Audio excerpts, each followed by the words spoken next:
인사이트를 선물합니다. 통찰을 연결합니다. 최고의 페이지. 와, 반갑습니다. 안녕하세요. 저는 책을 쓰고 강의를 하는 소통과 공감 대표 유경철입니다. 네, 안녕하세요. 반갑습니다. 강의를 하고 심리상담을 하고 있는 백선영 소장입니다. 네, 안녕하세요. 기업에서 강의와 컨설팅을 하고 있는 이병헌입니다. 만나서 반갑습니다. 네, 반갑습니다. 네, 반갑습니다. 반갑습니다. 예, 오늘 책이 뭐죠? 오늘 책은 웅진 지식하우스의 역행자라는 도서입니다. 이 책은 한 50만 부 팔린 것 같아요. 네. 엄청 많이 살린 것 같아요. 작년 제일 많이 팔린 책이라고 하더라고요. 책값도 되게 비싸지 않나요, 이게? 네. 책값이 19,500원. 네, 비싼 편이에요. 네네. 그래서 이 책은 제가 좀 진행을 맡게 됐고요. 네. 간단하게 우선 저자 소개하면서 연결을 해보도록 할게요. 네. 역행자 책의 저자는 자청이라는 유튜브 크리에이터예요. 그래서 30대 초반에 경제적 자유를 이룬 사업가로 좀 유명하고요. 이 자청이라는 단어는 자수성가 청년의 줄임말입니다. 그래서 일을 하지 않아도 월 1억씩 버는 이미 자동 수익을 실현하신 청년 사업가이시고요. 또 소유한 자산으로 매년 20% 이상 투자 수익률을 올리면서 이 경제적 모든 사람들이 꿈꾸는 경제 자유를 실현한 사람입니다. 또 이분이 단순히 그냥 뭐랄까요? 자동 수익화를 하고 있는데 거기에 더불어서 사업체도 운영을 하고 계세요. 그래서 이상한 마케팅, 푸드푸는 좀 보셨을 거예요. 푸드푸. 그다음에 아트라상 이런 온라인 사업체를 운영하고 계시고요. 오프라인으로도 뭐 북카페 등등등을 좀 운영하고 있습니다. 그래서 상당히 비즈니스적으로도 좀 돈을 많이 벌고 계시는데 또 생각보다 좀 나이가 어리시잖아요. 네. 그래서 그분이 쓴 책이고 또 이 책의 수익의 전체인가 일부인가를 네. 그 또 환원하는 약간 그런 기부하신다고 기부 하더라고요. 맞죠? 네, 그런 맞아요. 걸로 또 어떻게 보면 세간의 주목을 끌 줄 아는 비법을 알고 있는 사람 같아요. 그래서 상당히 많이 팔리고 있는 관심을 받고 있는 도서입니다. 네. 네, 그렇습니다. 저는 이분을 이제 유튜브로 이제 이 책을 쓰기 전에 유튜브로 자청을 봤거든요. 네. 상당히 그때도 어떻게 인상적이었고요. 뭐 굉장히 뭘까요? 말은 이미 잘하는데 약간 그런 건 있었어요. 그러니까 약간 사기캐. 그러니까 사람들이 이렇게 혹하는 느낌이잖아요. 그런 유튜버가 많잖아요. 그래서 사실은 이제 그 디테일은 몰랐죠. 뭘 정말 그때 하고 있는지 잘 몰랐고 경험도 이걸 몰랐는데 제가 이 책을 그래서 베스트가 돼서 몇십만 권이 팔렸음에도 불구하고 안 사고 안 읽었거든요. 굳이 뭐 저런 사람 안 읽어 나름대로 어떤 그 자존심 같은 거. 근데 어느 순간 어느 날 제가 유튜브를 새로 시작한 유튜브를 보게 됐는데 이분이 이제 책에 대한 얘기도 하면서 자기 경험을 얘기하는데 뭔가 있는 것 같은 거예요. 그래서 찾아서 읽었죠. 그래서 제가 이 책을 추천을 많이 했어요. 왜냐하면 제가 생각했던 그 프로세스와 경험과 유사한 게 너무 많은 거예요. 특히 초반에 이게 성공하는 거 맞는데 그러니까 제가 강사분들한테 주로 얘기했던 그 초창기 얘기했던 그런 거의 그 앞에가 유사합니다. 그래서 책 읽고 포스팅하고 뭐 마케팅하고 막 이런 거 있잖아요. 그러니까 기본적으로 해야 될 것들을 이분이 거의 그대로 비슷하게 했더라고요. 그러니까 어떻게 보면 뭐 누가 먼저 했다 이거 떠나서 그냥 유사한 생각을 가진 거죠. 그래서 마지막에 뒤에 비즈니스라든가 이거 영역이 다르긴 하지만 이게 공감이 되게 됐고 이분이 하는 말이 맞다는 생각이 드니까 제가 추천을 했거든요. 그리고 이번 책도 마찬가지로 그런 관점에서 이분은 정말 좀 남분이다. 젊은데 30대잖아요. 그죠? 그런 생각이 들었습니다. 여러분 어떻게 보셨어요? 우리 백소연님? 저는 이 책을 읽기 전에 이게 작년에 첫 출간이 됐잖아요. 작년에 베스트였어요. 네. 연말. 저는 이게 베스트셀러 딱 보고 책의 내용을 읽지 않은 채 저는 이런 말을 한 거예요. 바로. 야, 이거 돈 벌게 하는 책이야? 아니 또 베스트셀러가 돈을 위한 책이 또 베스트셀러가 됐어. 뭐 이런 약간의 고정관념이 있었던 거예요. 그래서 그런 느낌으로 이제 유경철 대표님 이 책을 추천하셔서 또 그런 책인가 해서 읽었는데 와 이분이 진짜 인생 너무 놀라운 게 처음 어느 중간에 그런 내용이 있는 거예요. 이 책을 돈 벌기 위한 수단으로 생각해서 책을 읽지 않은 분이 있습니까? 읽고 나서 평가하십시오. 이러는 거예요. 내 마음을 뚫었네 하면서 읽기 시작을 했는데 정말 이 책을 이야기하면서 처음에는 약간 사짜 느낌이 살짝 있어요. 근데 읽으면서 정말 이 성공 프로세스는 맞다. 이거 되게 중요한 프로세스구나. 그러면서 내 자아의 균열을 만들게 가장 중요한데 이 자아의 균열을 딱 찝는 거예요. 그렇지. 하면서 자신의 성공 스토리라 버무려서 이야기를 하는 순간 내가 하고 있는 프로세스에 플러스 알파 할 수 있는 내용이 참 많아서 흥미롭게 읽어본 책입니다. 네. 네. 우선 제가 좀 관심 있게 봤던 구절을 좀 이제 읽어드리면 공유하면서 네, 같이 좀 이야기 연결해 볼게요. 저는 한번 읽어드리겠습니다. 네. 최근에 나보다 잘난 성과를 낸 사람을 영상으로 접하거나 실제로 만나본 적이 있는가? 혹시 그때 기분이 불편해지거나 상대방에 대한 안 좋은 감정이 떠올랐던 적이 있는가? 자의식을 방어하느라 그런 기분이 들었던 건 아닐까 되돌아보자. 자의식을 해체했다면 오히려 그 불편한 감정을 누르고 끝까지 영상을 시청하며 배워보려 했을 것이다. 자의식 좀비들은 자의식 방어만 하면서 아무런 시도와 도전을 하지 않는다. 침대나 소파에 누워 단순히 편하게 상대방의 결과물을 보면서 댓글을 달고 성과를 낸 사람을 깎아내리며 자위한다. 자기 자식을 애지중지 키우는 부모들, 남들의 관심을 받기 위한 온갖 SNS나 가뜩이나 비대한 자아에 펌프질을 가한다. 물론 자의식을 만족시키면 당장은 행복할 수 있다. 하지만 그나 그녀는 결국 추락하고야 만다. 이런 내용입니다. 아까 전에 그 두 분이 말씀하신 내용이랑 좀 연결이 좀 되는 부분 같은데. 그렇죠. 자의식 어때요? 그러면 지금 비슷한 얘기인데 네네. 만약에 내가 여러분 일하실 때 뭐 약간 경쟁이라고 하면 아니면 좀 뭐 그런 사람들이 있는데 되게 잘하고 있어요. 어떤 느낌 드세요? 저는 불편한 감정이 솔직히 올라올 때가 있더라고요. 있죠. 네, 있죠. 있죠.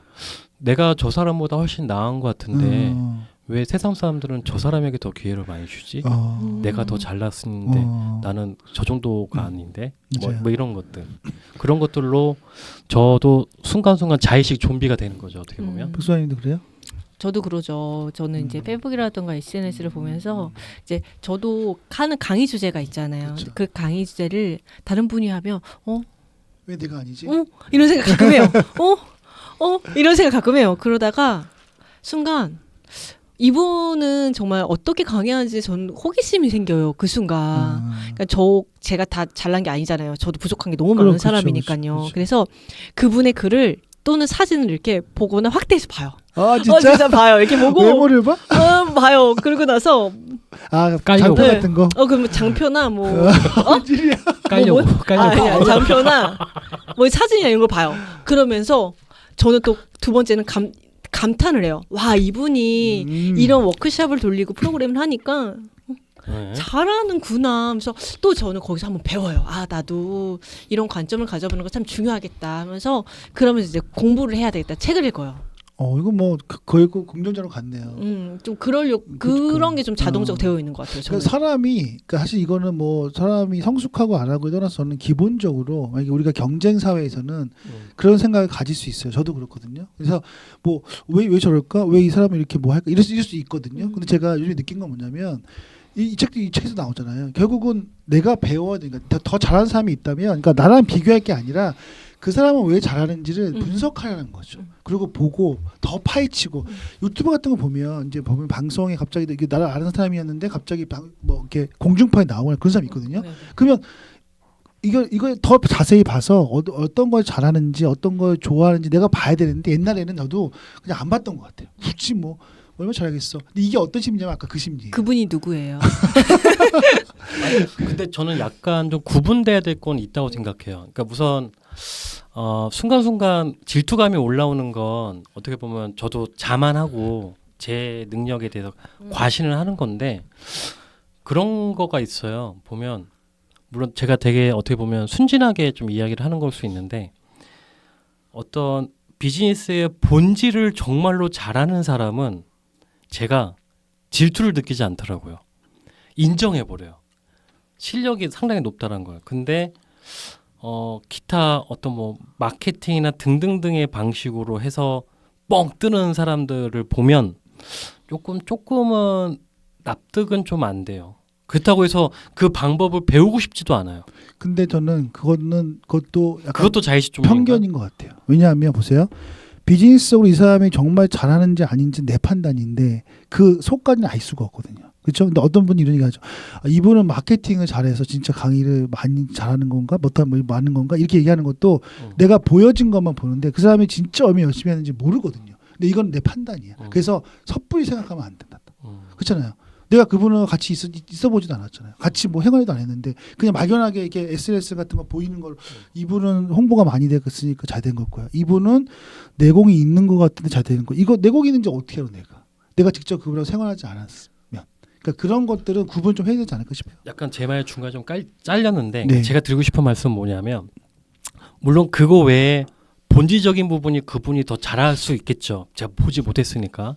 근데 제 눈에 보인 건 그런 부수적인 겉으로 드러나는 거기 때문에 그게 보였겠죠. 근데 저는 그걸 따라하지는 않고 저의 내공을 쌓는 데 더 집중을 하는 것 같아요. 뭐 그건 이제 뭐 네. 스타일이니까. 그 서브를 전 따라할 생각은 추호도 없다. 대신에 본질을 못하는 건 아니고 못할 수도 있어요. 못할 수도 있어요. 뭐 예를 들어서 컨설턴트한테 선물 주고 막 나 이런 거 못하겠더라고요. 그런 건 아니죠. 그런 얘기 하는 거 그러니까 아니죠. 전 그런 얘기를 했던 거예요. 방금. 그런 거는 그런 서브적인 부분. 그렇죠. 그런 거는 사실 우리가 취급할 것이 아니고 여기서 보면 제일 저는 핵심적으로 처음에 나오는 게 그 사람 있잖아요. 그 찐따에서 변화하는 자기 삶을 얘기하고 이제 그거는 사실 좀 드라마틱한 거라 뭐 사실 그런 분들이 많이 특강하니까. 근데 제일 중요한 게 저는 2시간 동안 책 읽고 쓰기. 이거 핵심이거든요. 그러니까 매일같이 2시간 동안 책을 읽고 그걸 뭐 블로그에 든 거 썼잖아요. 그렇죠?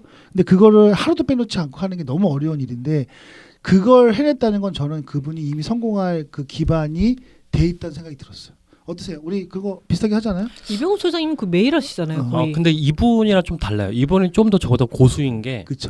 저는 단순하게 베끼기의 글쓰기예요. 그러니까 제가 중요하게 생각하는 부분을 정리하는 차원이라면 이분의 글쓰기는 이 책에서는 모르겠지만 책을 씹어서 본인의 언어로 쓰는 것 같아요. 책을 봤을 때는. 그래서 저보다 더 그렇죠. 고수예요. 책 읽은 걸 훨씬. 발췌하는 거랑은 다르죠. 네, 그러니까 인사이트를 가지고 책을 쓰는 거니까. 제가 쓰는 글쓰기는 되게 저차원의 글쓰기고 이분은 좀 고차원의 글쓰기를 하고 계신 거예요. 그러니까 이제 어쨌든 그런 방식을 계속 유지할 수 있다는 거는 그 누적의 힘이니까, 축적의 힘이니까 사실 우리가 이분이 책 읽기라는 얘기 하잖아요. 책 읽는 거 누가 모릅니까? 책 많이 읽는 사람도 많고 사실 대부분 그 유튜버나 인플루언서들 나와서 얘기한 거 보면 다 책 몇천 권 읽었대. 다 그래. 안 읽은 사람 없거든요. 확인할 수 없어. 근데 일단은 그렇게 얘기하는 건 그게 정말로 중요하다는 얘기인 거예요. 다 얘기한 거잖아요. 근데 사실 사람들이 정말 그렇게 되겠어? 근데 나는 그렇게 하면 될 것 같아요. 그렇지 않겠어요? 저희도 뭐 책을 읽지만 뭐 그 개인마다 좀 다르긴 하지만 책을 읽으면서 많이 배우잖아요. 사실 우리가 책이 없으면 뭐 강의할 수 있겠습니까? 거기 새 소스가 책이 많잖아요. 그러니까 여러 가지 그런 관점에서 보더라도 우리 업으로 얘기하자면 강의를 정말 잘하고 싶으신 분들은 뭐 스킬도 중요하지만 계속 책 읽고 맞아요. 정리하시고 또 인사이트를 쓰시고 그거를 계속 알리시고 그러니까 그런 것만 잘하셔도 저는 정말 훌륭한 강사 되지 않을까 싶어요. 그런 관점에서 보면 우리가 뭐 이분이 뒤에 비즈니스 성공하고 이런 거는 사실 약간 다르기 때문에 사실 뭐 프로세스는 같지만 그러니까 그런 걸 얘기하기보다는 저희는 이분이 갖고 있는 그런 마인드 그리고 그런 전략 그리고 사고의 역발상 그러니까 이런 것들이 되게 중요한 것 같아요. 제가 적어놓은 게 하나 있는데 네. 경제적 자유를 얻는데 실패하는 이유 또한 정리하면 이렇다. 첫 번째, 자아의식대로 살아간다. 두 번째, 남이 성공했다고 하는 방식을 그대로 따라한다. 뭐 3시간 수면, 미라클 모닝, 말도 안 될 정도의 노력 등. 세 번째, 뇌의 최적화를 소홀히 한다. 아니 무시한다. 네 번째, 간절히 믿으면 우주가 도와준다 따위의 자기 체면만 강화할 뿐 효과 있는 실천을 하지 않는다. 다섯 번째, 책에 정답이 있다는 것, 즉 책이 곧 공략집 이렇게 얘기하거든요. 그러면 보면 우리가 기본적으로 여기서 여기 내가 얘기한 거 보면은 그러니까 내가 스스로 해야 되는 것이 많아야 되는데 남을 따라만 하면 안 된다는 거예요. 우리는 따라한다는 거죠. 물론 그게 그 모델이 처음엔 괜찮아. 처음에 시작하는 분들은 비슷하게 해도 돼요. 성공한 사람들 따라해도 되는데 결국 뭐냐면 내가 거기서 나의 포인트를 갖고 실행할 수 있는 것들을 계속 꽂아 넣어야 된다는 거죠. 나만의 전략이 있어야 된다는 거죠. 그런 것들에 대해서도 굉장히 좀 솔직하고 구체적으로 알려주신 것 같아요.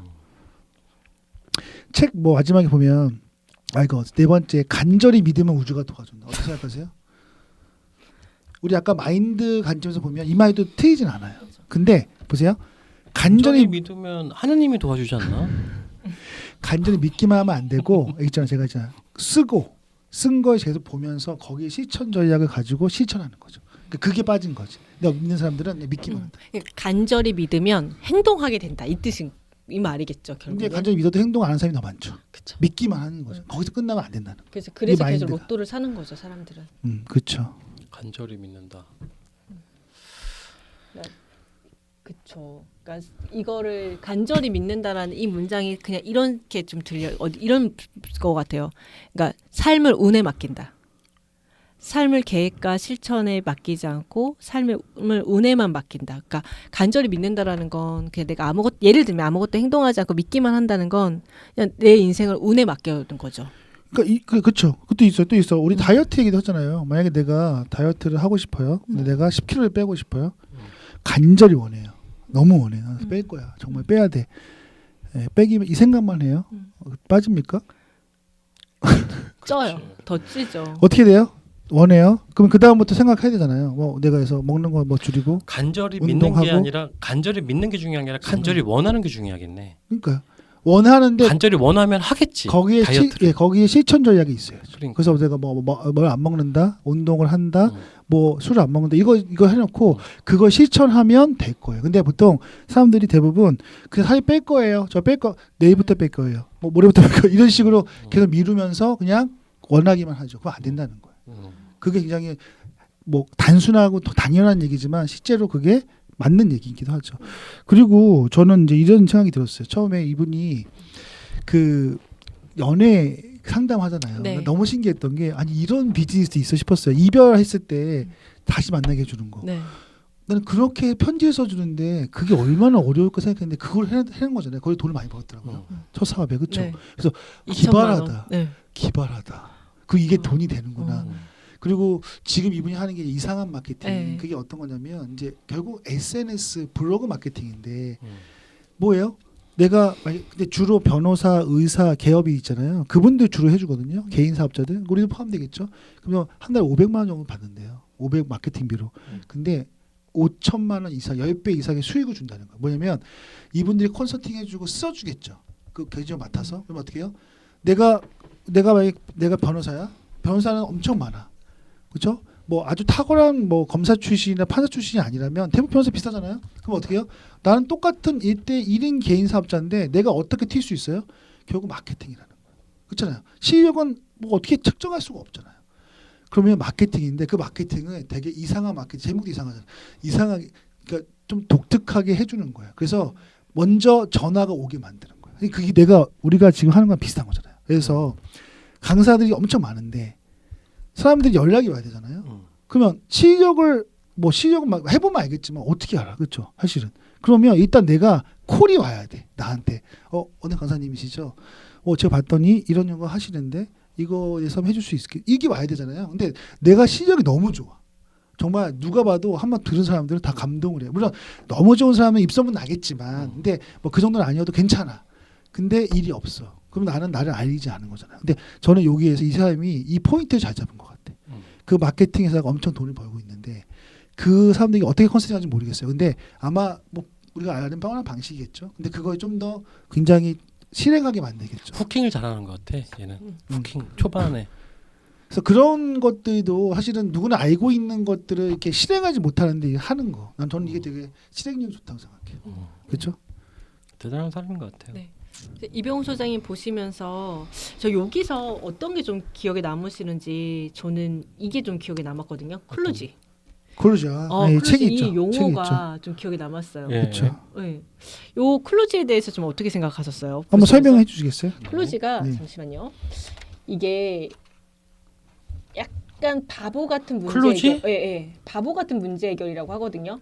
그러니까 클루지는 이거예요. 세련되지 못하고 약간 엉망인 해결책.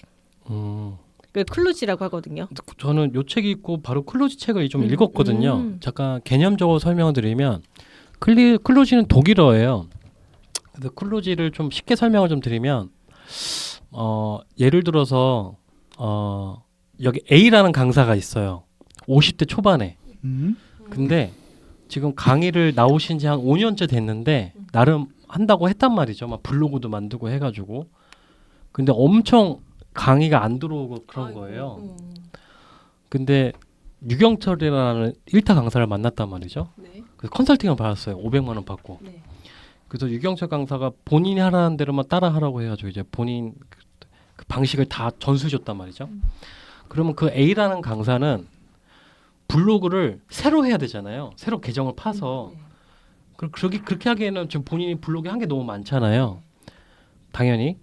그럼 보통 대부분의 현실적으로는 유경철 대표의 방식을 덮어버릴 거예요. 기존에 하고 있던 블로그에 이제 덮어버릴 거란 말이죠. 그러면 지금 원래 제일 최적의 방법은 도화지에다가 흰색 도화지에 새롭게 시작을 해야 가장 깔끔하게 이 원리 원칙을 적용할 수 있는 건데 그렇죠. 현실적으로 그게 불가능하잖아요. 그래서 좀 어설프고 완벽하지 않은 솔루션, 문제 해결 솔루션이라고 할 때 이 클루지라는 표현을 쓰는 거예요. 어떻게 하면 됩니까 그러면? 예? 뭐 어떻게 하면 돼요? 그게 클루지라는 현상을 표현하고 있는 거예요. 그 현상을 클루지라고 부르는 거예요. 그렇게 하는 걸 클루지. 그래서 아까 뭐 바보 같은 해결책이라고 그래서 얘기했잖아요. 세련되지 못하고 약간 멍청인 해결책. 그러니까 전 이거를 좀 설명을 해드린 거예요. 이게 어떤 근데 아까 그 사람이 그렇게 하면 성공할까요? 잘 될 수도 있고 안 될 수도 있겠죠. 모르죠.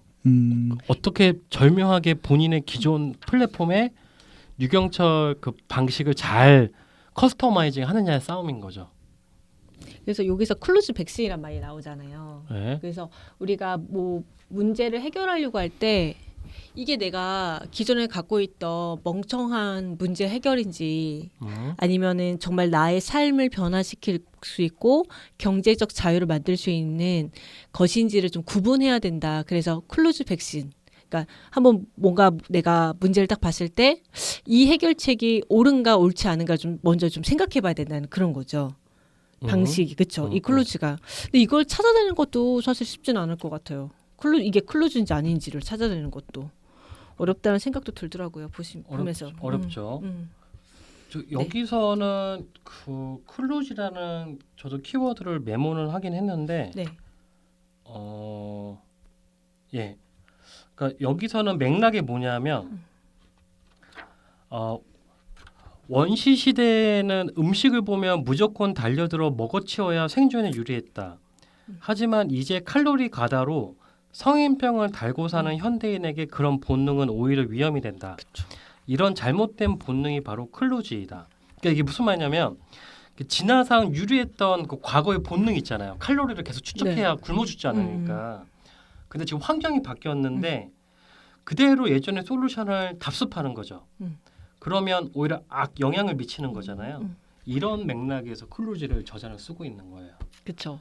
그러니까 우리 그러니까 그런 말 하니까 갑자기 그 생각 났어요. 이게 맞는 건지 모르겠는데 네네. 우리 피곤할 때 소파 사지 말라라는 말 있잖아요. 네. 그러니까 내가 피곤하면 빨리 앉을 자리를 선택하고 싶어서 빠르게 선택을 사고 싶은 거니까 이게 유전자 오작동인 거죠. 근데 그 소파를 사려고 했더니 사실 지금 사면 100만 원에 사는데 인터넷에 사면 50만 원에 사요. 근데 지금 잠깐 좀 편하자고 이걸 사는 건 손해인 거잖아요. 그렇죠. 그러니까 이게 유전자 오작동이라는 거지. 내가 지금 이걸 선택할 때 이게 가장 좋은 해결책인지 아닌지를 한번 살펴보고 그리고 고려해봐라. 이런 게 약간 클루즈였던 것 같아요. 네, 저도 한번 보니까 이런 얘기도 있더라고요. 이제 클루즈가 임시 방편으로 땜빵이 된 기계인데 예를 들어서 이렇게 예를 한번 들어볼게요. 만약에 어떤 기계를 수리한다고 할게요. 근데 이 기계는 매우 특수한 기계라서 1초라도 멈추면 고장이 나서 영영 못 쓰게 돼요. 좋아요. 여러분 어떻게 수리할까요? 1번 기계가 멈추든 말든 나는 완벽하게 수리를 해야겠으니 전부 뜯어 고친다. 2번 기계가 멈추면 안 되니까 못 쓰니까 멈추지 않는 선에서 꼭 필요한 부분만 살살 고친다. 1번. 다 입원하죠. 다 입원하겠죠. 근데 그쵸. 그 입원이 문제라는 거 아니에요? 아니에요. 그건 아니고 진화가 그렇다는 거예요. 그러니까 살아있는 생명체는 끊임없이 생존하고 번식해야 되는데 그렇기 때문에 완벽을 추구하기보다는 그때그때 상황에 맞춰서 임시방편으로 진화를 한다는 거예요. 아까 똑같죠. 진화한다는 거예요. 그래서 어차피 사람들은 계속 내가 갖고 있는 생각들을 계속 변화시키고 누더기처럼 붙이고 이렇게 변화해서 하는 게 클루지. 맞아요. 맞아요. 네. 그러니까 좋습니다. 그게 위험하죠, 진짜. 또 뭐 인상적이었던 거 있을까요? 우리 뭐 굉장히 너무 많아서 너무 많아요. 사실은 뇌에 대한 얘기도 많이 나오고. 저는 이 말도 되게 인상 남았어요. 뭐요? 이 문장이 어땠냐면 나방에 대한 이야기가 나오거든요.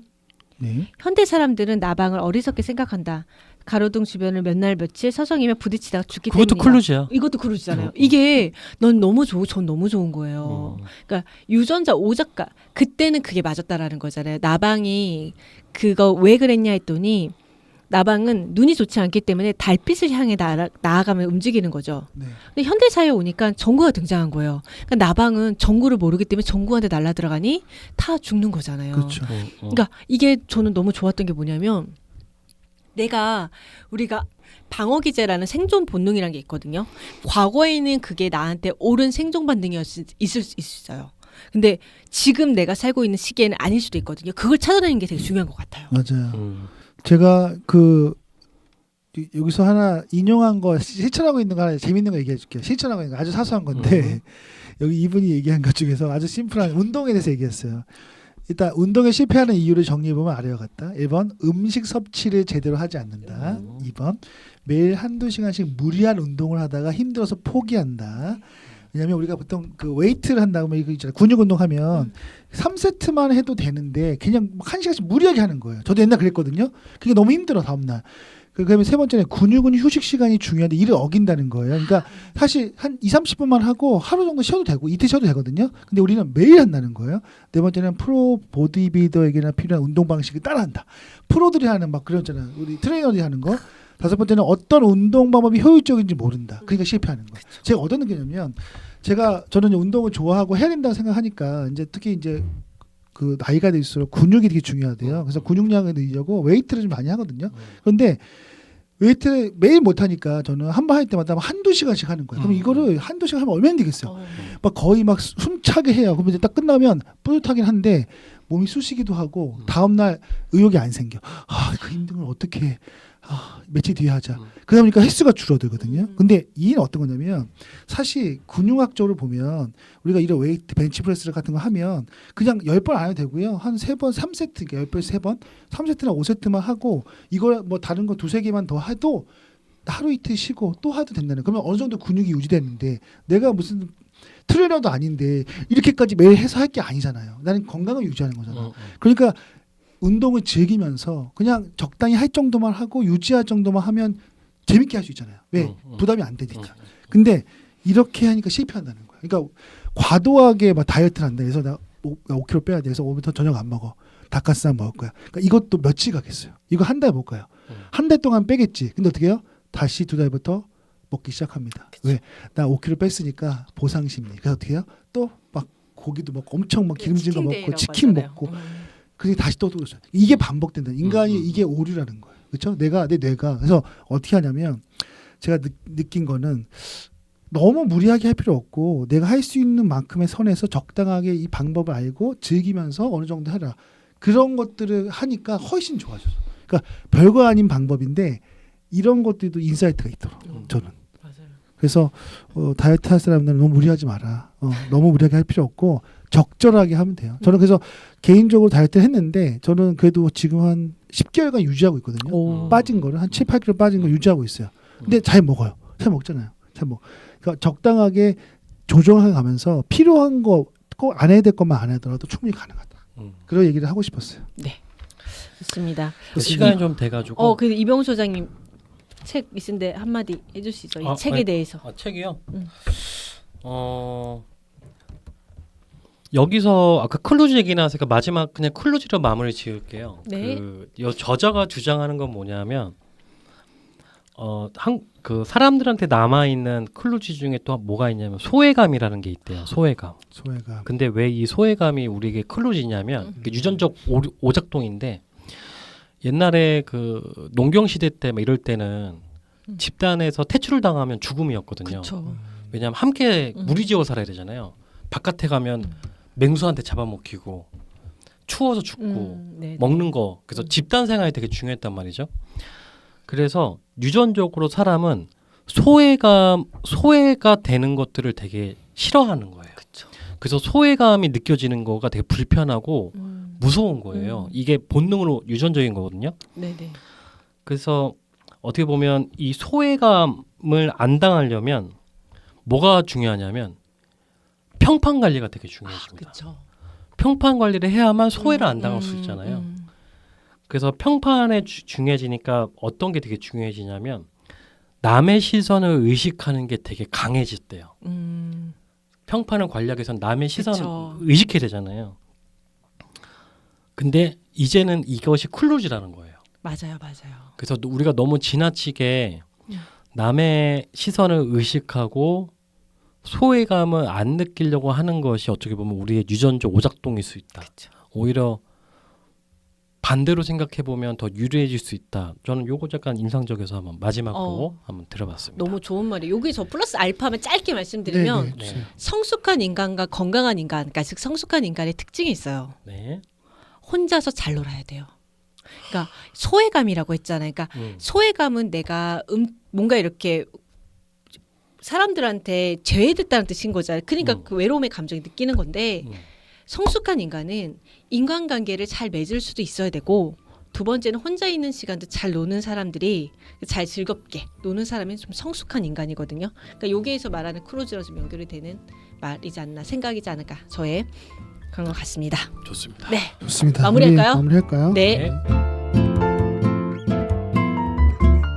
인사이트를 선물합니다. 통찰을 연결합니다. 최고의 페이지. 와, 감사합니다. 감사합니다. 저희 다음에 또 고맙습니다. 뵐게요. 안녕히 계세요.